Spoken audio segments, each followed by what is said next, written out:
চরিত্র ফুলের মতো পবিত্র। দেখুন কতটা বিবেক বিবর্জিত আমাদের যুব সমাজ হয়ে গেছে। নেতার তার গ্রেপ্তার করে নিয়ে গেছে পুলিশ, 3 মাস পরে তার জামিন। ফুলের মালা নিয়ে নেতারে ফুলের মালা পরাই দিছে, কেন? তার জামিন হয়েছে। কিন্তু কোন মামলায়, কিসে তাকে গ্রেপ্তার করলো, কোন মামলায় তার জামিন হলো, একবার তলাইয়া দেখো। নেতাই কিন্তু জামিন পাইছে ধর্ষণ মামলায়। আশ্চর্যের ব্যাপার না বলেন?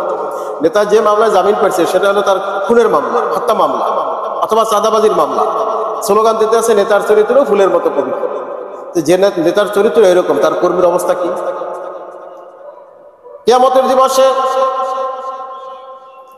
এই নেতাদের বিরুদ্ধে আপনার কর্মীরা অভিযোগ করবে রব্বুল আলামিন, এরা আমাদেরকে পথভ্রষ্ট করেছে, এরা আমাদেরকে চাঁদাবাজি করার জন্য উদ্বুদ্ধ করেছে, এরা আমাদের টেম্পু স্ট্যান্ড দখল করার জন্য উদ্বুদ্ধ করেছে। একবার খেয়াল করে দেখুন যুবক ভাইয়েরা, এমন রাজনৈতিক দল, এমন নেতার পিছনে আপনি কেন যাবেন যেই দলের কর্মসূচিতে কোরআনের কর্মসূচি নেই?